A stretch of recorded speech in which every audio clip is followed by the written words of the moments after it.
안녕하세요. 반갑습니다. 반갑습니다. 오늘 이야기할 영화는 샤인입니다.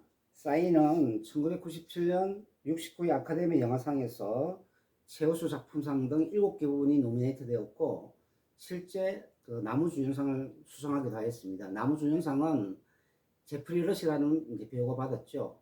킹스 스피치라는 영화에서 이제 괴짜 언어 치료사 역할을 했던 사람입니다. 그리고 우리나라에는 1997년도에 1차 개봉이 되고 난 뒤에 2017년도에 2차 개봉이 되었고 2020년도에 3차 개봉이 되었습니다. 그만큼 많은 사람들의 사랑을 받았던 영화입니다. 실제 주인공인 데이빗 헬프갓은 2004년도에 우리나라에 방문해서 공연을 하였고 14년 뒤인 2018년에도 2차 내한을 해서 공연한 바가 있습니다. 자, 먼저 이 사인에 대해서 이야기를, 신 작가는 사인하면은 어떤 게 떠오릅니까? 샤인 하면 일단은 음악이 들어올 수밖에 없는 영화가 되겠죠. 피아니스트의 이제 일대기를 다룬 그런 이야기다 보니까 그 속에서 흘렀던 아름다운 음악들이 생각날 수밖에 없는, 그리고 나중에 이야기하게 될 그 어마무시한 곡에 대한 생각들을 할 수밖에 없는 그런 영화다라고 생각을 합니다. 예, 그 영화는 이제 그 가장 중요한 이제 곡이 피아노 협주곡 3번 라흐마니노프의 예. 3번의 이야기가 되겠죠. 먼저 이 곡은 이제 가장 중요한 곡이기도 한데 영화를 보다 보니까 꽤 중간중간 많이 나오더라고요. 네, 그 전체적으로 서정적인 부분과 강렬한 부분이 섞여 있다 보니까 그 부분들을 영화의 곳곳의 장면에서 적절히 잘 사용했다고 생각이 됩니다. 이제 영화 도입부를 보게 되게 되면은 이제 그 아버지가 이게서 이제 영화에서 아버지의 역할이 굉장히 중요하고 네. 아버지에 대한 이제 내용들이 굉장히 많긴 하는데 그 아버지가 그 음악 교사의 방문을 받는 자리에서 이제 음악을 듣는 거 흘러나오는 음악도 아버지가 첫 번째 즐겨 듣는 음악으로 나오는 게 이게 3번이더라고요. 네. 처음 제가 영화를 볼 때는 그 부분을 캐치를 못했는데 영화를 여러 번 보다 보니까 아 저기서부터 3번 피아노 쪽으로 3번이 나오구나 이렇게 이제 느끼기도 했죠. 그래서 됐고 그 다음에 이제 첫 장면에서 이제 병원에서 나오고 난 뒤에 그 데이빗 그리고 와인바를 찾아갔을 때 피아노를 치기 위해서 와인바를 찾아갔을 때 이제 종업원들을 빛나는 좀 친절한 얼굴들 뒤에 이어지는 게 이제 꼬마 데이빗이 이제 콩쿠르 나가가지고 이제 피아노를 치는 장면이 이렇게 나오는데 그때 이제 사용되는 음악이 소팽의 폴로네이즈 네, 쇼팽의 폴로네이즈 죠 되겠습니다. 이 부분은 뭐 어떤 곡인가요?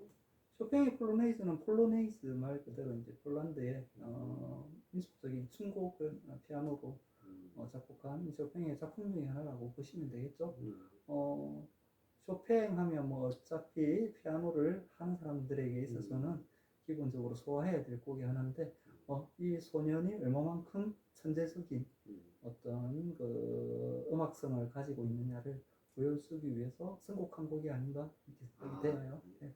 그 영화를 볼 때는 진짜 웃기는 게 데이빗 역할을 하는 사람이 이제 3명이 나오잖아요. 어린 꼬마, 그 다음에 청년, 그 다음에 이제 나중에 이제 승리된 데이빗이 나오는데 첫 장면이 굉장히 그 인상 깊었던 게 뭐냐면 꼬마가 그 곡을 치기 위해서 보고 있는데 카메라를 잡은 게 꼬마의 눈빛이 굉장히 집중하고 강렬하고 어른들의 얼굴에서는 나올 수 없는 듯한 그런 강한 눈이 딱 보이더라고요. 그래서 나는 그 영화를 처음 볼 때, 정말 아이가 그 악보를 뚫어보고 있고, 그게 이제 몰입하는 그 장면을 보면서, 야, 눈이라고 하는 저 아이의 눈을 잡은 의도가 뭘까? 이런 생각이 좀 들더라고요. 전체적으로 내가 이 영화를 볼 때, 참 사람들이 좀 따뜻한 사람들이 많다. 처음에 이제 내가 이야기했던 것처럼, 데이빗이 빗속에서 와인바를 찾아갔을 때, 흐름없고 뭔가 중얼거리는 그 좀 낯선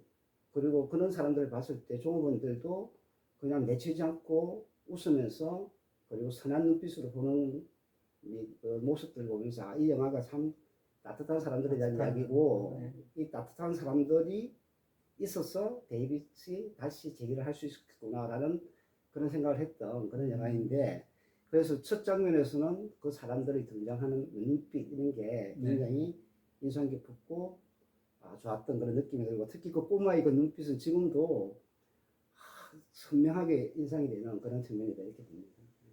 이 영상을 보시는 분들이 오해를 하실 수 있는 부분이 있었는데 그것은 이제 나중에 다시 한번 또 영화에 등장을 하지 않습니까?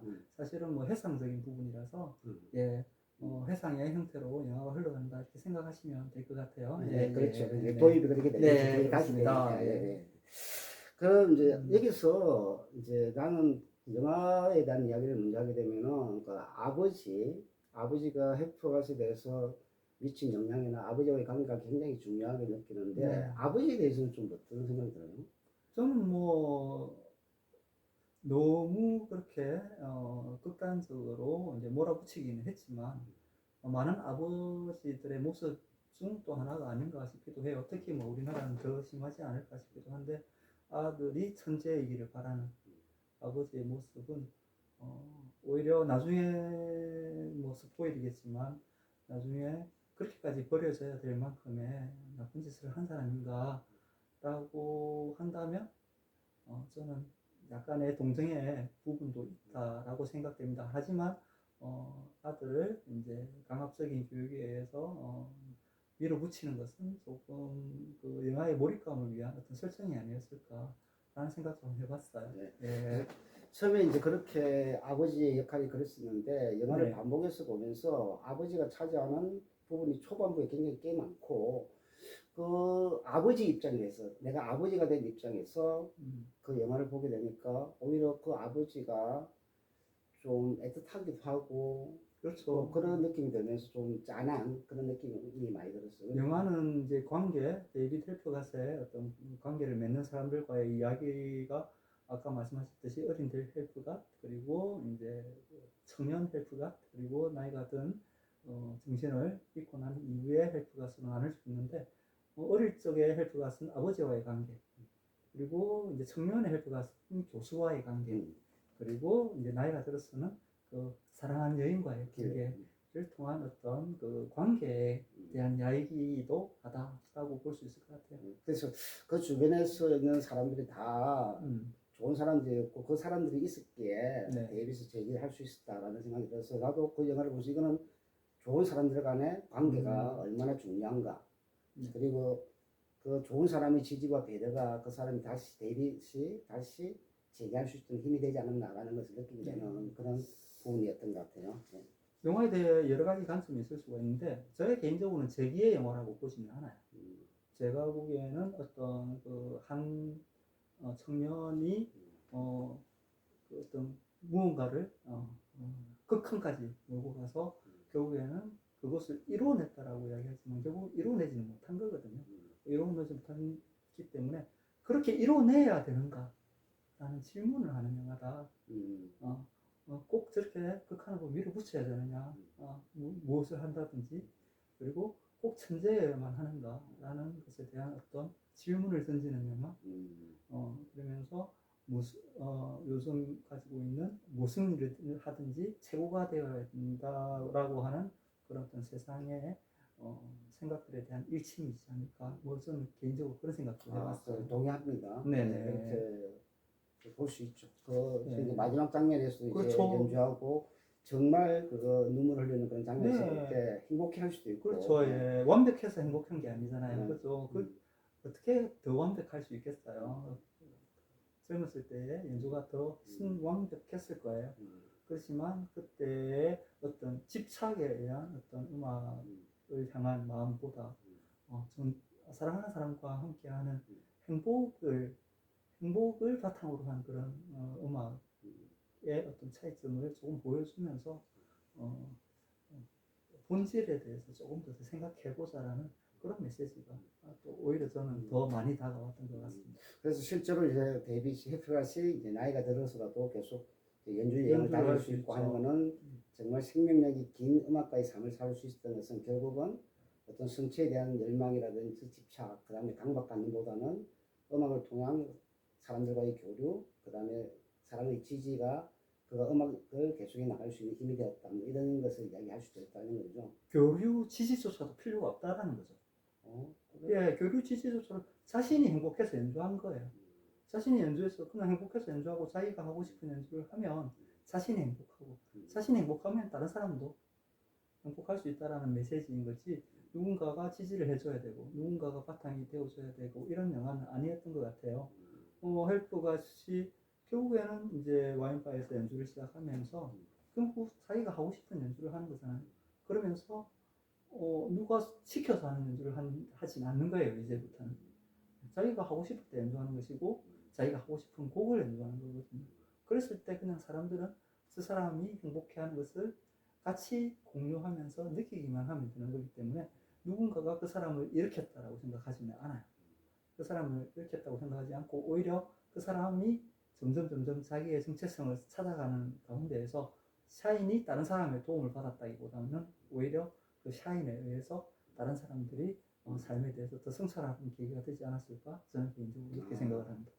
그래 그러면 이제 그게 마지막 살아있던 여자 빌리언이 결국은 그 약혼 상태에 있지만 파혼을 하고 그다음 데이빗과 결혼을 선택했던 것도 결국은 데이빗이 가지고 있는 그 순수한 음악에 대한 열정, 거기에 대한 공감 그리고 그런 것들에 감명을 받아서 데이빗을 오히려 지원하게 된 거고 그래서 그 여자 킬리언이 그 데이빗을 지지했기 때문에 일어났다기보다는 뭐 서로의 그 교류도 있었겠지만 먼저 그 데이빗의 순수한 열정이나 그 다음에 그 음악에 대한 사랑이나 순수함 이런 것들이 많은 사람을 좀 이끄는 힘이 되었다 이렇게 볼 수 있는 거겠네요, 그죠? 이미 그 순간에는 열정이라는 말 자체가 필요가 없는 상황이 되어 있는 거죠. 열정이 왜 있어야 돼? 왜? 그냥 행복인 거죠. 행복 그 자체인 거지. 우리가 가장 우리가 있어야 된다라고 생각하면서 몰입, 뭐 이렇게 뭐 성공, 열정 이런 것들에 매이지 말라는 이야기를 하고 있는데 지금 계속해서 우리는 열정을 계속 이야기하고 있어요. 사실은 열정 없어도 된다. 왜 열정을 가지고 살아가니? 라고 이야기를 하고 있는 것 같은데 제가 보기에는 네. 상당히 좀 자유분방한 네. 심각하게 생각이 많이 들어가 있는 내용이라고 볼 수 있겠네요. 그다음에 이제 또 이제 아버지 반대로 이제 처음에 미국 유학이 자제되고 그냥 두 번째 영국 왕립 음악원으로 또 유학 제의를 받았고 그렇죠. 그다음에 그때도 아버지가 반대를 했지만은 이제 작가 캐서린의 지지, 후원 이런 걸 바탕으로 이제 그 유학에 성공하게 되죠. 그리고 거기서 만났던 이제 교수가 이제 파키슨 교수가 되는 거죠. 그러면서 거기서부터 이제 이 명장면도 나오게 되는 건데 이 파키슨 교수와의 만남은 또 데이빗한테는 어떤 의미가 있을까요? 한 단계 더 성장하는 계기가 되었을 텐데 인간적인 성장보다는 음악적인 성장에 조금 더 물론 인간적인 성장 그리고 음악을 대하는 자세에 대한 성장도 되었지만 아직까지도 그 가지고 있던 그 강압감 성공해에 대한 강압감 그리고 완벽에 대한 어떤 그 열망 이런 것들을 끝내는 놓지를 못하게 되지 않습니까? 사실은 교수가 바란 건 그런 게 아니었을 텐데도 그렇지만 교수도 끊임없이 연습하라고 하죠. 그리고는 너 자신이 완전히 사라질 때까지 연습을 해라라고 이야기를 하는 거 보면 완벽한 가르침은 아니었지만 그래도 아버지보다는 한 단계 더 높은 경지의 음악을 향한 가르침이 되지 않았을까라고 생각이 돼요.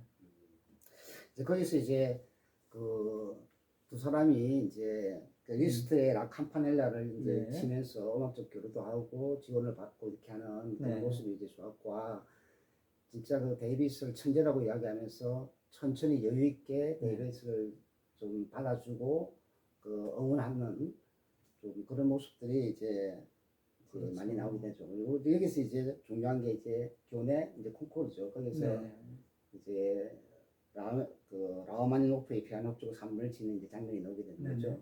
아무래도 이 영화의 가장 핵심적인 부분이 하이라이트라고 할 수 있겠죠. 하이라이트라고 할 수 있지만 어차피 과정 중에 하나잖아요. 그래서 그 인생의 어떤 종착지를 가기 위해서 부딪힌 시련 중에 하나, 큰 시련 중에 하나인데 어떻게 보면 그 인생에 있어서는 내리막길이 될지는 모르겠지만 어떤 행복을 찾아가는 길에 있어서는 오히려 오르막의 시작을 알리는 그런 시작점이 되지 않았을까라는 생각도 하게 돼요.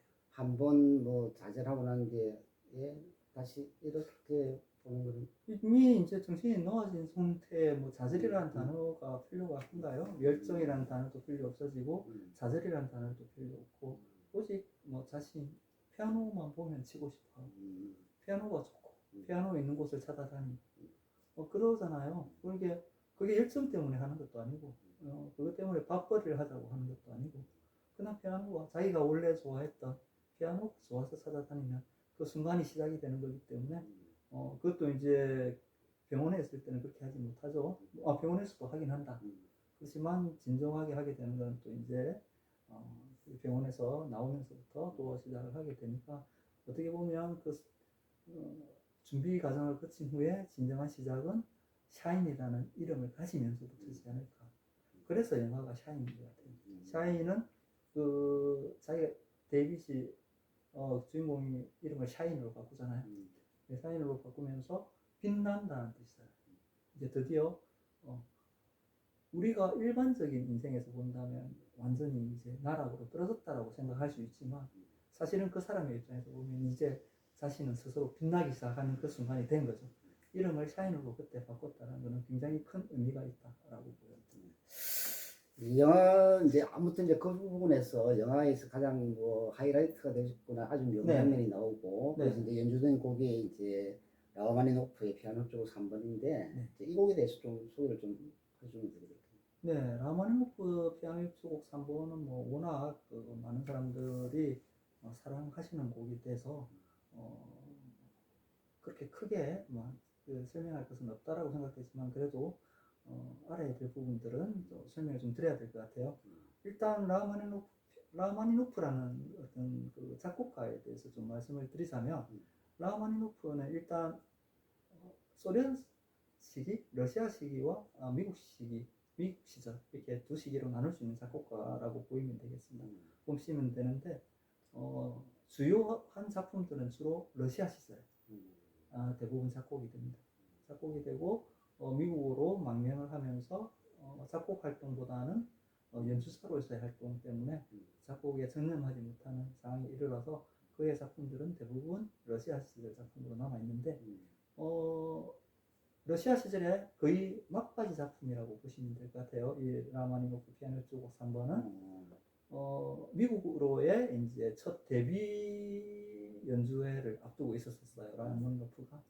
근데 이번 협주곡이 이제 라흐마니노프의 대표곡은 피아노 협주곡 2번이지 않습니까? 이번 협주곡이 너무 인기가 좋죠. 너무 인기가 좋은데 미국 데뷔는 3번 협주곡으로 지금 해야 되는 상황이 됐어요. 심정이 어떻겠어요? 부담감? 엄청나게 부담스럽죠. 이번은 너무 완벽하다고 하기는 좀 그렇지만 너무 이제 아름다운 곡을 그리고 정말 명곡을 하나 지금 세상에 내놓은 상태에서 그게 필적할 만한 곡을 센세이션 해야 되잖아요. 데뷔인데 내놓아야 되지 않습니까? 그러다 보니까 자기가 가지고 있는 모든 음악적 역량 그리고 기량까지 다 들어가서 함축되어져 버린 곡이다 라고 보시면 될 것 같아요. 그래서 너무 이게 오히려 그게 가요불급처럼 되어버려서 너무 엄청난 기교, 너무 그죠? 너무 초절 기교를 요구하는 곡이 되어버린 거죠. 물론 센세이션 하긴 하겠지만 곡이 등장하고의 초기에는 이 곡이 많은 피아니스트들의 선택을 받지 못했어요. 왜? 안 했어. 너무 어려워서. 그래서 당시 이 곡이 발표되었을 때 자기 친구 피아니스트에게 이제 흔적을 했지만 그 피아니스트가 그 곡을 친 적이 없다. 한 번도 없어요. 그 정도로 굉장히 어렵다라고 할 수 있는데 그 곡을 칠 수 있는 사람은 오직 자기 자신밖에 없었어요. 그래서 그러니까 연주 여행을 할 수밖에 없었다라는 생각도 들어요. 라흐마니노프 관련해서 기네스북에 등재된 게 있어요. 손 길이 그렇죠. 피아니스트 중에서 가장 큰 손을 가지고 있는 피아니스트로 지금 기네스에 등재되어 있는데 그 사람이 모든 기교를 다 쏟았으니 어떻겠어요. 진짜 어려웠을 거고 라흐마니노프 피아노 협주곡에 관련해서 또 기네스북에 올라간 게 있어요. 또 뭐죠? 피아노 협주곡 3번은 한 마디에 가장 많은 음표가 들어가 있는 곡으로 기네스북에 또 올라가 있어요. 그러면 가장 큰 손을 가진 피아니스트에 가장 많은 음표가 들어가 있는 한마디에 들어가 있는 곡이니 그 두 가지 사실만 보아도 이게 얼마만큼 기교적으로 아주 어려운지 아주 초난이도를 가지고 있는지를 우리가 알 수 있는 그런 부분이라고 보실 수 있겠습니다. 그러니까 어떻게 보면 굉장한 스트레스에 의해서 탄생한 히스테릭한 곡일 수도 있다. 뭐 이렇게 해석을 할 수도 있다고 보이네요. 그렇지만 이제 결과적으로는 아주 대작이 나오긴 나온 거죠. 대작이라고 어려운 곡 정도로 이야기를 하면 될 것 같아요. 실제로 라마니노프 피아노 협주곡 2번에 대해서 더 작품성을 높게 치지는 않은 것 같아요. 아직까지는. 대신 어떤 피아니스트, 기교가 너무나 뛰어난 피아니스트가 등장을 할 때 자기의 기교를 과시하기 위한 어떤 곡으로서는 굉장히 효과적으로 사용되고 있는 것 같습니다. 그러니까 이게 이제 유명해진 것 중에 하나가 또 이제 우리나라의 임윤찬이 네. 이제 방클라이번 콩쿠르에서 이제 우승하면서 됐는데 네. 이게 보니까 그 6명 그 우승에 이제 결승에 진출한 사람들 중에서 3명이 이 라우마니노프의 피아노 협주곡 3번을 선택을 했다고 하더라고요. 네네. 그러니까 좀 누군가는 꼭 이제 도전해보고 그리고 또 자신의 또 역량을 과시하려고 할 때 보여줄 수 있는 그런 곡이다 이렇게 볼 수 있는 거죠. 네. 그러니까 거기 우리 영화 속에 그 주인공도 데이빗도 이 곡을 완벽하게 칠 수 있는 것이 나의 이제 그 어떤 그 수준을 높이는 그리고 나를 완성시키는 그런 방법이라고 생각했을 수 있겠죠. 그런 설정이니까 아마도 영화 감독은 라마니노프 피아노 협주곡 3번을 선택한 거고. 실제로 이제 그 파키슨 교수가 이거는 뭐 미치지 않으면 쓸 수 없다 이렇게 이야기하고 또 심작가가 쓴 이제 글에 보면은 미치지 않고서는 미칠 수 없었던 악마의 협주곡이다. 이렇게 미치지 않고는 이제 미쳐진다. 닿을 수 없는 이런 이제 제목을 붙이면 되겠죠. 네. 이런 어려운 곡을 또 우리나라 임윤찬은 또 어떻게 그렇게 잘 치죠? 이렇게 연주의 역사를 살펴보면 음악성이 좀 떨어지지 않았나라고 이제 그 많은 염려를 하시는 의견들이 있지만 사실 기교는 계속해서 발달되어 왔어요. 그래서 옛날에 그 과거에 이제 연주자들 중에서 이거를 완벽하게 칠 수 있는 연주자가 드물었다면 요즘은 웬만한 연주자들은 또 다 쳐요. 그만큼 이제 기교적인 어떤 그 스킬들은 굉장히 더 발달해 있다라고 생각되어 있습니다. 이제는 3번을 쳐내는 게 아니라 어떻게 해석해내야 되는가 하는 시대에 도래했던 거죠. 옛날에는 치기만 해도 됐다. 그래서 이제 라흐마니노프 이후에 이 곡을 그 대중에게 그리고 음반을 통해서 그리고 이거 칠 수 있는 사람 칠 수도 있구나라고 모두에게 보여줬던 피아니스트가 바로 호로비츠가 되겠죠. 호로비츠의 등장은 굉장히 센세이셔널한 그런 등장이 되었는데 그 이후로 계속해서 3번에 특화된 연주자들이 하나씩 등장을 했던 것 같아요. 최근에 기억나는 연주자로는 블로도스라는 또 피아니스트로 기억이 나는데 이번에 임윤찬의 등장은 또 한 번 라흐마니노프 피아노 협주곡 3번으로 새로운 어떤 그 소절 기교에 도달한 어떤 한 피아니스트의 등장을 멋지게 알린 그런 순간이었다. 나도 여러 번 봤는데 기교가 어떤 이유 때문에 기교를 하는지는 잘은 모르겠는데 여러 사람들의 이제 연주하는 걸 비교해 보니까 일단은 굉장히 파워풀한 것 같은데 네. 굉장히 파워풀하고 젊어서 그런지 모르겠지만 굉장히 좀 타고나는 것도 강하고 그 다음에 속도도 좀 빠른 것 같기도 하고 이런 면이 좀 보이더라고요. 그래서 저런 걸 두고 뭐 초절정은 이제 기교라고 이야기하는 것인가 이렇게 생각이 드는데 맞나요? 네, 뭐 우리가 알고 있듯이 뭐 4번 타자가 3할 넘으면 초절 기교잖아요. 네, 그런 것처럼 축구 선수가 골 잘 넣으면 초절 기교가 좋은 거고 피아니스트도 마찬가지입니다. 일단 미스터치 없어야 되고 그리고 그게 가지고 있는 어떤 음악적 그 메시지를 잘 전달해야 돼. 이런 것들을 하기 위해서는 터치가 피아노나 포르테를 잘 표현해내야 되고 그러면서 뭐 여러 가지 그 음악적 표현들이 있잖아요. 여기서는 뭐 기타르 단도가 있어야 되고 여기서는 약간 약간의 크레센도가 되어야 되고 여기서는 약간의 이제 스타카토 부분이 있어야 되고 이건 레가토가 되어야 되고 이런 부분들이 다 통합되어 있는 거겠죠. 그런 기교적인 것들이 먼저 시작이 끝나야 그게 끝나야 음악적으로 넘어가는 거거든요. 그래서 그 넘어가기까지가 그 굉장히 시간적으로 그리고 그 어떤 노력적으로 더 많은 에너지를 요구한다 이렇게 생각이 되어집니다. 그래서 3번은 약간은 어떤 서커스 같은 부분이 없잖아 있어요. 여기에서 어떤 음악적인 깊이라든지 어떤 철학을 요구하는 것보다는 얼마만큼 멋지게 쳐내느냐 그 어떤 가시적인 부분들도 퍼포먼스. 퍼포먼스적인 어떤 그런 곡으로도 굉장히 협조곡은 대부분 그럴 수도 있어요.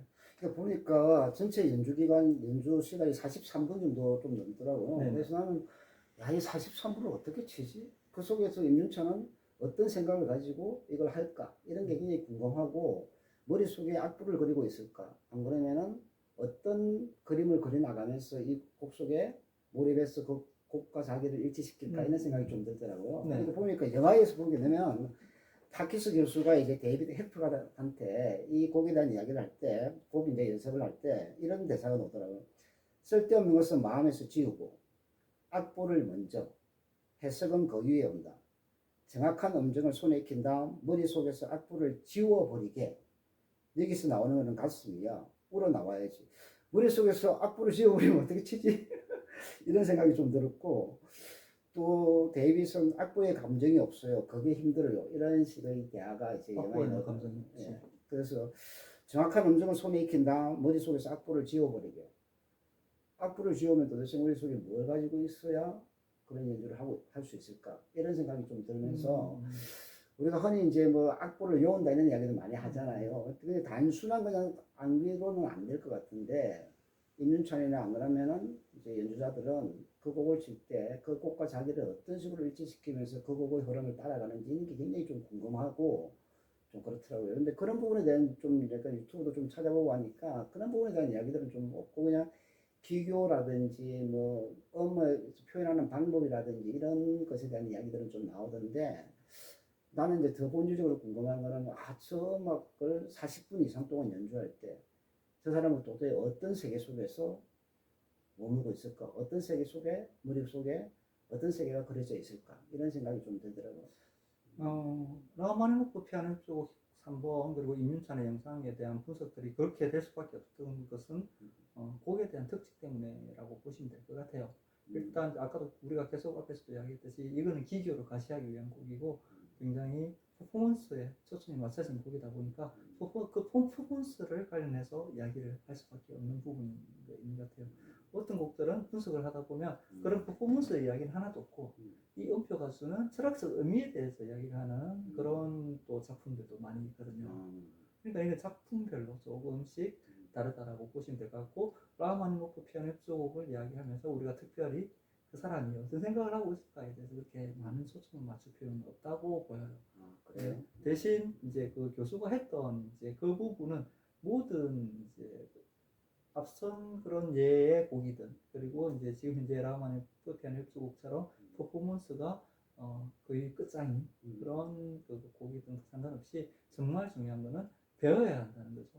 배워야 한다는 거는 벤다, 몸이 벤다, 몸이 벤다.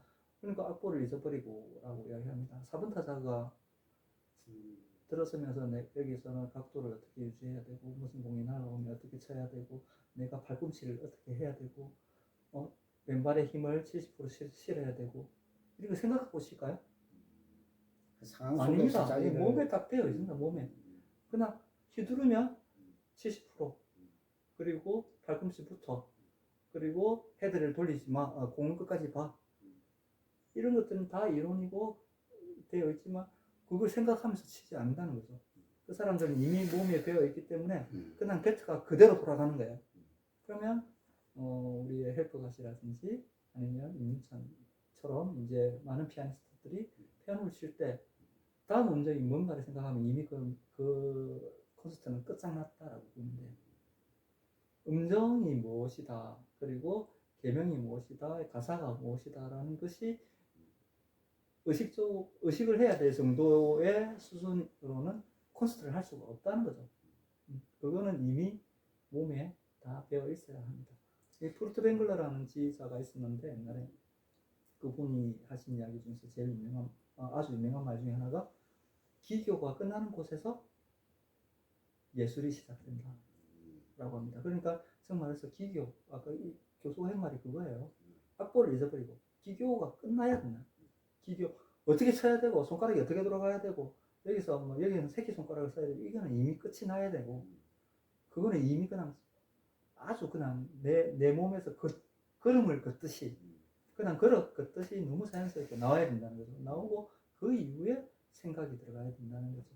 그래서 네, 그 타자가 이제 뭐 4분 타자가 하는 거 시간에 비해서 집중하는 시간에 비해서 이 연주하는 40분 이상의 시간은 너무 긴 것 같은데 이 긴 시간 이 긴 시간의 집중도가 도대체 뭘까? 그리고 여기서 스스로 어떤 그림을 그려내지 않고 이게 가능할까?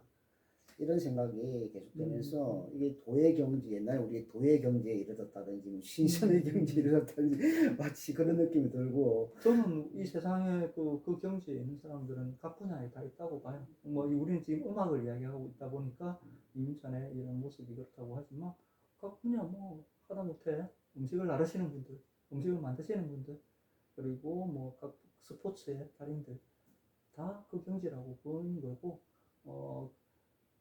집중해야 되는 순간이 짧지만 그 집중한 시간이 짧은 순간을 자기 거로 만들 수 있기 위해서 만들어진 그 10년, 20년 이상의 시간까지 포함이 되어야 된다고 보거든요. 그래서 가치가 있는 것이고 피아노 협주곡을 치기 위해서 연습을 했던 시간 그 사람이 라흐마니노프 피아노 협주곡 3부만 치고 평생을 끝날 게 아니기 때문에 어차피 이 손가락 운동이라는 것들은 핑거링들은 다 이미 체득이 되어야 된다는 거죠. 나이 들어서도 이렇게 파워풀하게 칠 수 있을지 모르겠네. 그 부분에 대해서는 저도 별로 그렇지 못할 가능성이 없다라고 보고 그럴 필요도 없다라고 보는 거죠. 그럴 필요가 없다. 그럴 필요가 왜 있어요? 지금 자기의 파워에 맞는 곡을 한 거예요. 그러면 나중에 또 그 파워에 맞는 또 멋진 연주자가 나오면 되는 거지. 왜 임윤찬이 계속 잘 쳐야 돼요? 그럴 필요는 없습니다. 임윤찬은 또 그때 되면 자기한테 맞는 곡이 있어요. 그것도 잘 치면 돼요. 네, 그래서 임윤찬을 사랑하는 마음으로 그 라마니노프 피아노 그 물론 생명력이 길었으면 좋겠긴 하지만 만약에 혹시나 어느 순간이 되어서 지금만큼의 어떤 기회가 안 나온다고 해도 하나도 스럽지 않아. 왜? 그때 맞는 곡이 있을 테니. 그 영화에서 보게 되면은 이제 그 연주하는 장면에서 갑자기 이제 음이 꺼지고 무음으로 네네. 하고 그다음에 진짜 땀을 너무, 팍 흘리는 장면을 명장면. 보면서 그 장면을 보면서 이 감독은 이제 곡이라고 하는 것들이 그거는 정말 뭔가 음이 하나가 되는 이런 경지에 이르러야 된다는 것을 좀 상징으로 보여주는 것 같아가지고 저런 경지인가?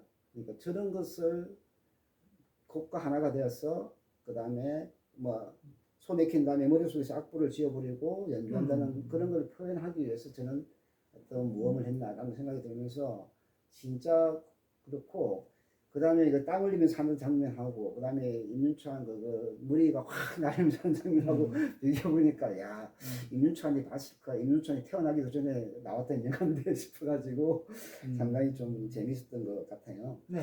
그리고 이게 또 이번에 이제 그 보면서 좀 재밌었던 것 중에 하나는 이번에 이게 반클라이븐 콩쿠르로 이제 여담인데 보니까 1위가 임윤찬이고 2위를 했던 사람이 소련 출신의 그 연주자고 3위가 우크라이나 출신이었어요. 그래가지고 1, 2, 3위가 이제 소련 출신과 우크라이나가 지금 전쟁 중이잖아요. 소련은 없어 이제. 러시아에서 옛날 이야기하고 있고 그래서 그러는 이제 그 전쟁과 이제 거기에 보니까 작년에 우리 KBS 시사기획 창이라고 하는 다큐멘터리가 있더라고요. 찾아보니까 거기에서 이제 기자가 임윤찬을 보고 간 건 아닌데 그 전쟁 중에 음악가들 실제로 제 러시아 출신의 음악가들을 갖다 거부하는 그런 것도 지금 꽤 현재 많았- 예, 상황이 세계적으로 예, 그래요. 많았죠. 그런데도 좀 그걸 수용하는 건 음악과 그거는 다르지 않느냐. 물론 이제 그 연주자는 좀그 러시아 내에 거주하고 있지는 않았지만은 그런 측면이 보여지고 좀 그래서 시사하는 바가 좀 크고 이게 원래 보니까 이제 좀 자료를 보니까 이그방 그 클라이번이 그 1958년도에 소련 이제 구소련이죠. 여기서 이제 차이코프스키 여기에서 우승하면서 미국이 있는데 우승을 하면서 이제 유명해졌더라고요. 네. 예담으로 이제 보니까 그때는 이제 소련이 이제 그 미국과 이제 체제 경쟁 등을 할 때 자기 체제 우수성을 보이기 위해서 이제 국제 콩쿠르를 열었는데 미국인이 와가지고 이제 미국인이 우승하고, 네, 그래서 그 부분에 대해서 이제 우승이 결정되려면 당시 최고 권력자의 이제 승인이 있어야 돼. 이제 국가에서 하는 거니까. 근데 그걸 인정해 주면서 좀 그 음악을 통해서 연대가 좀 생겼다 이런 이야기를 네. 하더라고요. 그래서 음악의 힘이라는 게 대단하구나 이렇게 좀 생각이 들어가지고 재밌게 봤습니다. 네. 뭐 관련된 거는 또 이야기할 건 없나요 혹시? 라우마니노프 아니면 임윤찬? 라우마니노프의 피아노 쪽에 라우마니노프 피아노 쪽은 이제 이 정도에서 이제 이야기를 하면 될 것 같아요. 그리고 일단은 이제 우리에게 남은 것은 정말 그 멋진 퍼포먼스를 즐기는 것에 또 이제 집중하면 될 것 같은데 하나 이제 더 말씀드리고 싶은 것은 이제 성콜에 관련해서 우리 아까 이야기를 하셔서 말씀드리고 싶은 것은 기억해야 될 연주자가 한 명 더 있다라는 거죠. 방 클라이번 콩쿠르 한참 전에 이제 조성진이 이제 쇼팽 콩쿠르에 우승하면서 크게 화제가 되고 지금 굉장히 사랑받는 지금 피아니스트, 저도 정말 좋아하고 그런 피아니스트로 이제 지금 활동을 하고 계신데 조성진은 쇼팽 피아노 콩쿠르에서 우리나라에서는 최초의 우승자였습니다. 그죠? 그런데 임윤찬은 이번에 최초 우승자는 아니에요. 그렇죠. 그 전에 있었죠. 네, 예. 4년마다 한 년씩 열리거든요. 이 콩쿠르가. 그 누군지 아십니까? 그 심작가가 이야기를 했더라고요. 얘기 보게 되니까. 네. 4년 전에 네. 이미 선우예건 선우예건이라는 피아니스트가 우승을 했었습니다. 우승을 했어서 그때 선우예건이 결승에서 했던 곳도 라마노프 피아노 쪽 3번입니다. 아 그래요? 예. 그래서 그런데 그때도 우승을 했는데 지금 그때가 오히려 더 화제가 돼야 되죠. 최초의 우승입니다. 그런데도 불구하고 왜 지금 더 이게 화제가 되는가라는 것은 뭔가 특별한 점이 있을 거다라는 생각이 듭니다. 그래서 궁금한데 예, 꼭 한번 이제 보시면 좋을 것 같고 왜 그렇죠? 그렇다고 해서 선유회건의 연주가 아니다라는 이야기는 아니에요. 선유회건 피아니스트의 연주도 너무나 훌륭하고 충분히 1등을 할 만한 그런 사안이었는데 사실 일본 그 방 클라이번 그 콩쿠르에서의 임윤찬의 우승은 조금 약간 회의적이었었어요. 조금 1등을 하면 안 된다라는 뜻이 아니라 힘들 것이다. 왜 힘들 것이다 라고 했냐 하면 4년 전에 한국인이 우승을 했잖아요. 근데 2회 연속으로 한국 피아니스트에게 1등을 주기는 조금 그렇지 않을까. 그래서 조금 힘들 수도 있다. 실력은 뭐 분명히 1등의 자격을 가지고 있었어요. 그럼에도 불구하고 그런 의견들이 있었는데 사실은 결선보다 준결선에서 벌써 1등이 결정이 나버렸어요. 네. 여기에서 리스트에 초대기교 연습곡을 하면서 결선 무대는 거의 갈라 콘서트 같은 느낌이었어요. 무슨 기념 콘서트 같은 느낌의 그런 콘서트를 하게 됐습니다. 그 차이점은 일단 뭐 말로에서는 힘든 것 같고 라흐마니노프 피아노 속 3번이 가지고 있는 장점을 고스란히 보여주는 연주라고 할 수 있을 것 같아요. 일단 파워풀한 기교뿐만 아니라 라흐마니노프라는 작곡가가 가지고 있는 서정성까지 동시에 잘 표현해내는 연주자가 지금까지 잘 없었고 특히 이게 임윤찬이면서 우리나라 사람이라는 게 너무 희한한 게 파워풀하다는 게 뭐 피아노의 파워풀하는 게 뭐 신체적인 조건이 무슨 상관이 있겠어 생각하겠지만 엄청나게 상관이 있거든요. 그래서 우리나라의 대표적인 피아니스트들을 보면 터치형 연주자들이 많아요. 음색형 연주자들. 그러니까 느낌을 표현하고 서정성을 표현하고 이런 연주자들. 조성진의 터치는 정말 최고의 경지거든요. 어떻게 저런 터치가 나오지라고 하는 그런 터치를 보여주는데 임윤찬은 마초거든요. 마초. 밀어붙이는 날 것 그대로의 어떤 파워. 아까 파워풀하다고 느껴졌다고 했는데 그런 파워가 생전 처음 들어보는 곡을 듣는 분들에게 느껴질 정도였다라는 거잖아요. 그 파워풀한 연주자가 우리나라에서는 여태까지 나온 적이 별로 없었던 것 같아요. 그래서 이번 임윤찬의 등장은 너무 반가운 그런 등장이다 이렇게 볼 수 있을 것 같습니다. 이게 지도를 받아서 그런가 아니면은 임윤찬 자체가 가지고 있는 어떤 음악적 해석 능력, 천재성 이런 것의 결과예요.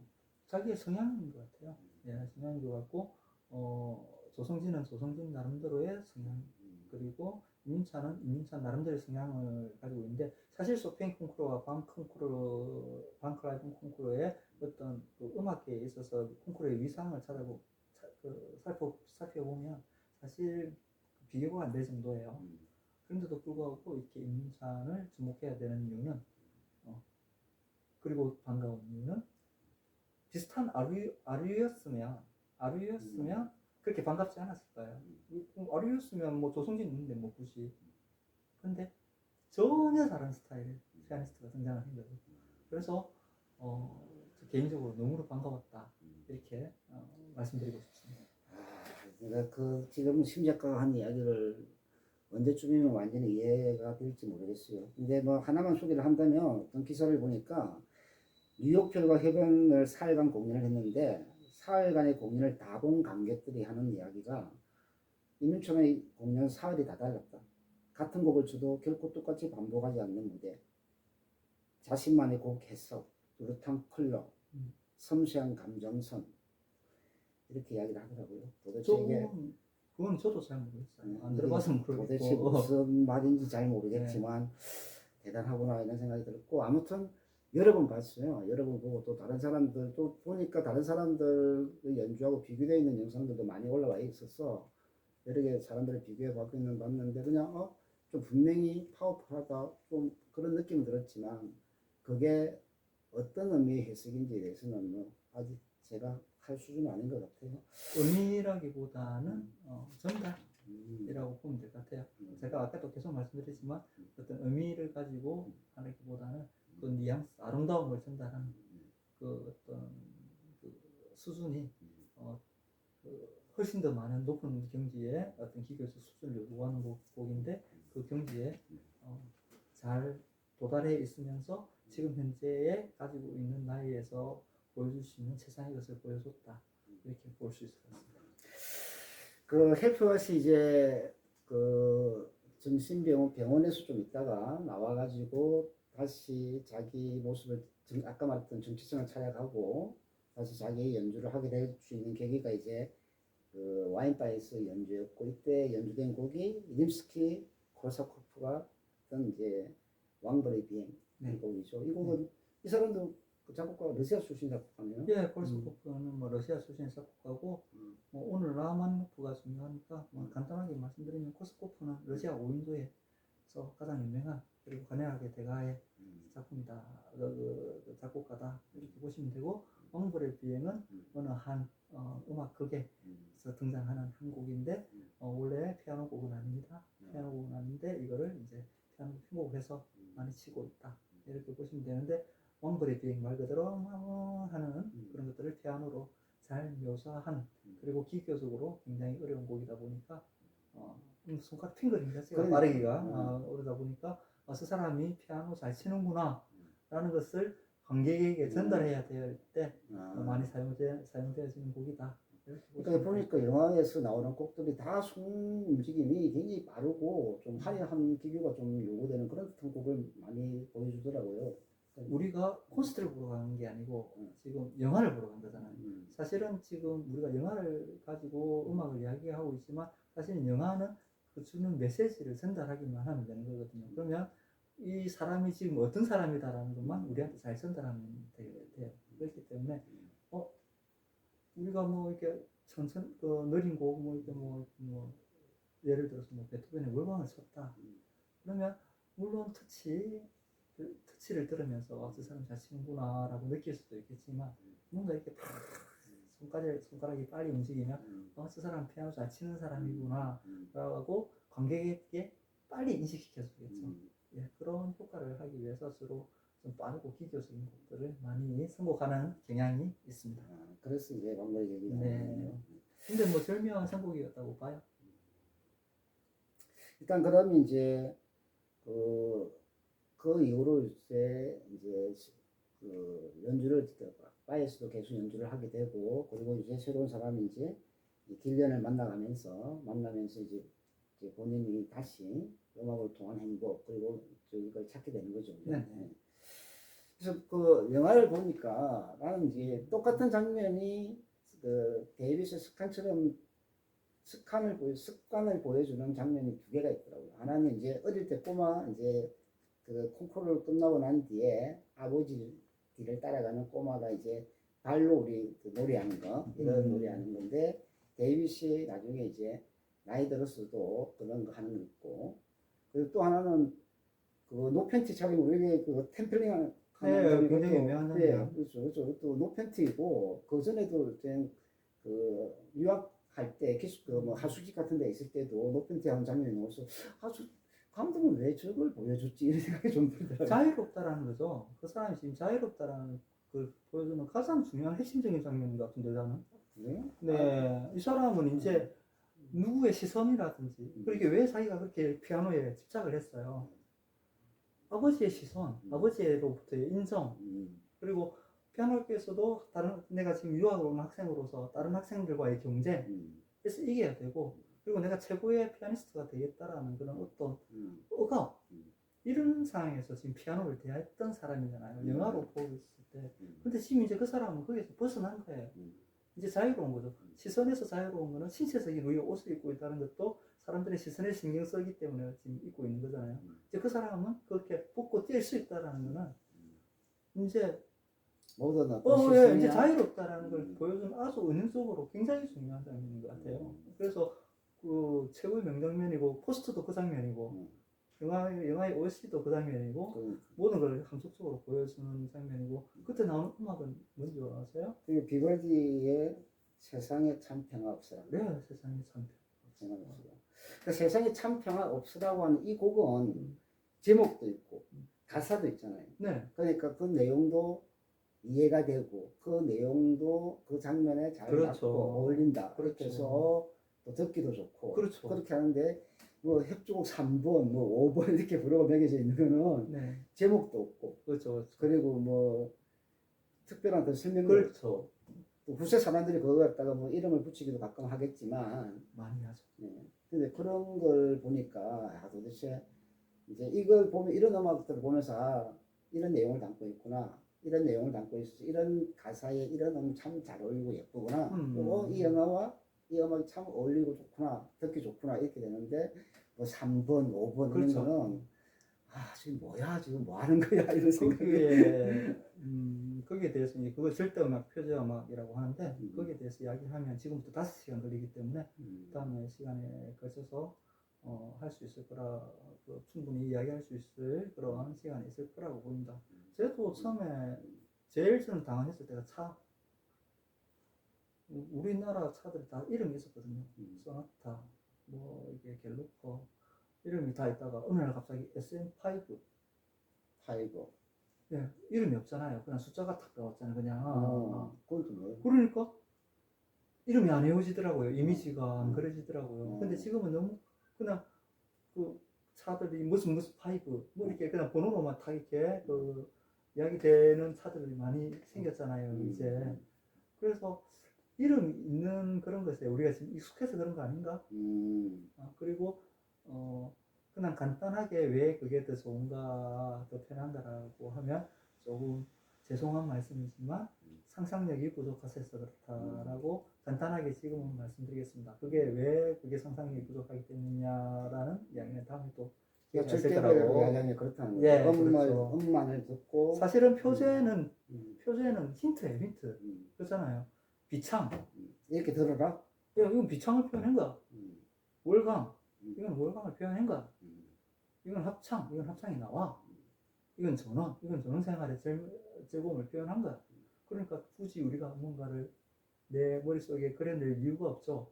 전원을 생각하면 들으면 되잖아요. 근데 작곡가 입장에서는 만약에 뭐 협주곡 3번 이야기 하더라도 그 작곡가는 그 곡을 작곡해 나가면서 나는 이 곡을 통해서 어떤 내용을 묘사해 보고 싶다, 어떤 스토리를 전달해 보고 싶다 이런 생각을 하고 작곡하지 않나요?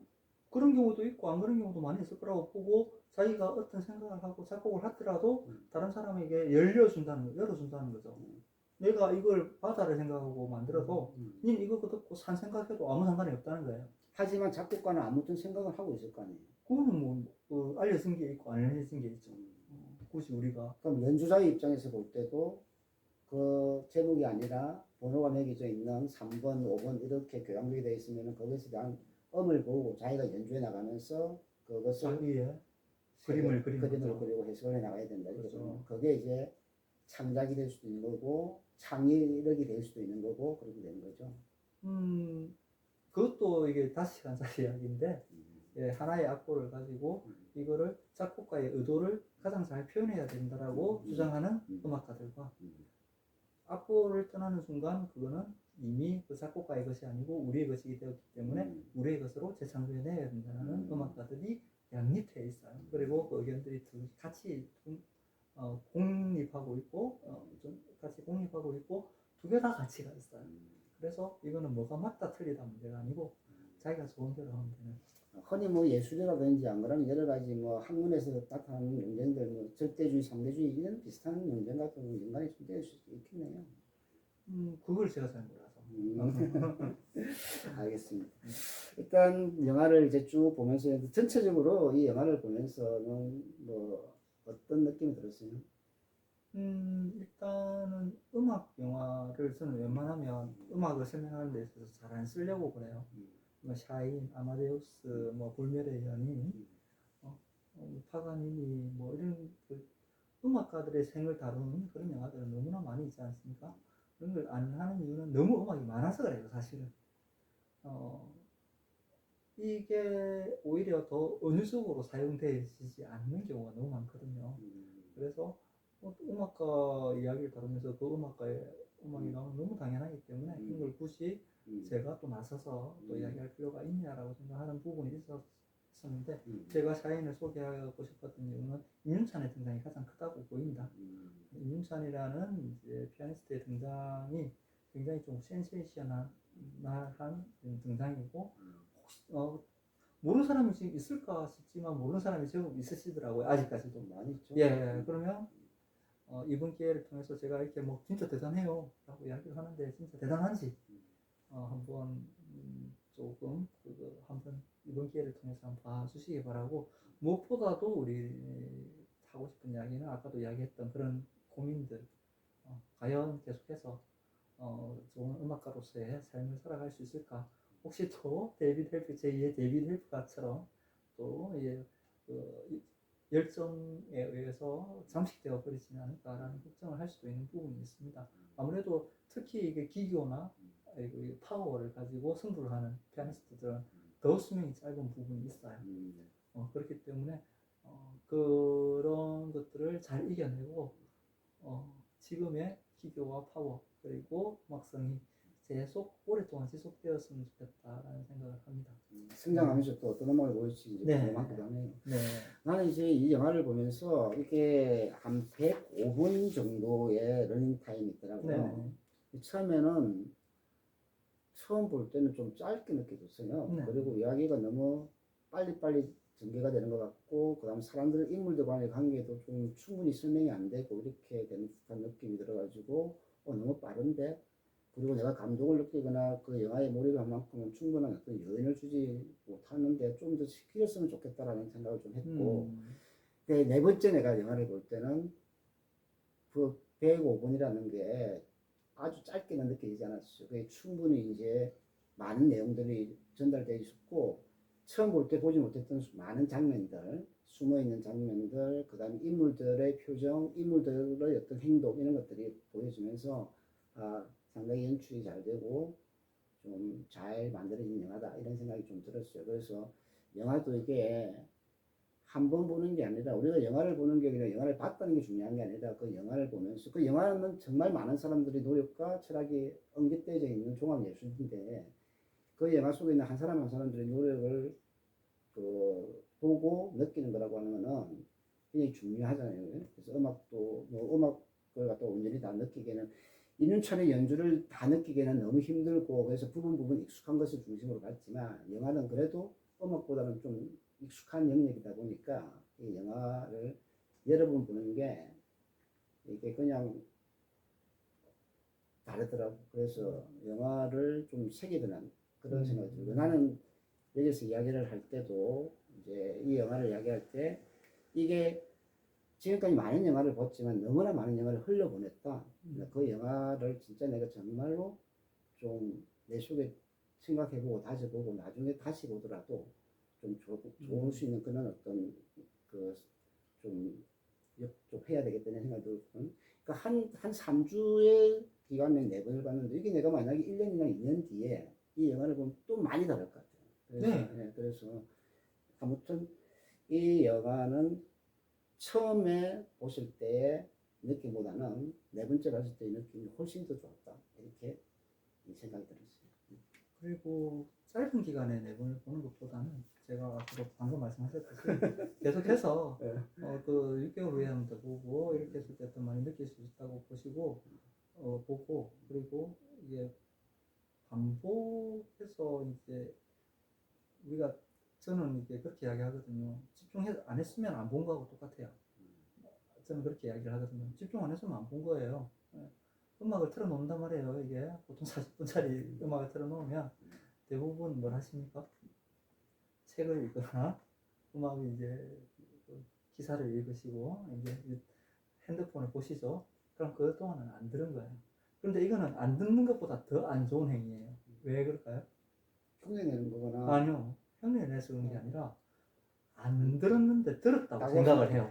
흉내내는 거죠. 예, 들었다고 생각을 해요. 그러니까 나는 그걸 들었어 라고 생각하니까 다음 듣는 데까지의 시간이 너무 오래 걸려요. 내가 그거 얼마 전에 들었는데 못 보더라 이렇게 되거든요. 안 들은 거거든요. 그래서 안 들을 거면 안 듣는 게 차라리 내가 안 들었으니까 들어봐야지라는 사고를 할 수가 있어요. 그리고 이왕 들을 거면 조금 더 이 시간이 아깝지 않게 좀 집중해 보시는 그런 우리 시청자들이 좀 되셨으면 좋겠다. 영화를 이제 심 작가의 이야기도 이제 이해가 되지만 영화를 집중해서 보더라도 그 짧은 시간에 아무리 많이 집중하더라도 많이 놓치게 되는 것 같아요. 그래서 집중하고 보고 난 뒤에 3번째, 4번째 볼 때가 더 좋은 이유는 첫 번째 집중했기 때문에 좋은 거지. 첫 번째 흘려보고 나는 사람이 2번째, 3번째 볼 때 좋다고 말할 수 없어요. 첫 번째 집중해서 봤기 때문에 2번째 볼 때 자기가 놓친 부분을 발견할 수 있게 되는 거고 4번째 볼 때는 이런 그 다음부터는 이것이 이런 은유도 있을 수 있겠구나라고 해석할 수 있는 거지. 그러면 처음부터 집중해서 봐야 되네. 봐요. 뭐든지 집중해서 봐요. 네, 그런데 아주 의미가 없지는 않다 이 말이 안 본 것보다는 낫긴 하되 거의 안 본 것 같죠. 아무튼 뭐 보고 싶은 영화는 많아요. 근데 네. 지금까지 이제 봤던 영화들 진짜 흘러 보낸 영화들인 거예요. 나는 분명히 그 영화들을 볼 때 집중해서 봤지만 시간이 지나면서 기억도 잘 안 나기도 하고 뭐 그 속에 있는 그 많은 사람들의 어떤 그 생각들이라든지 노력들이 집약되어 있는 그런 부분을 느끼는 것도 영화를 보는 방법이 아닌가 이런 생각이 듭니다. 그러면 오늘은 이제 사인을 가지고 이제 이야기를 했는데 뭐 더 할 이야기 있나요? 아니요, 이제 충분히 이야기 잘 된 것 같고 우리 샤인이란 이 영상을 통해서 샤인이라는 영화를 다시 한번 보시고 그리고 라흐마니노프의 피아노 협주곡 3번이 또 자기의 곡이 될 수 있는 계기가 되는 분들이 좀 많아졌으면 좋겠다. 뭐 이런 말씀을 드리면서 마쳤으면 합니다. 네, 알겠습니다. 오늘 여기까지 하겠습니다.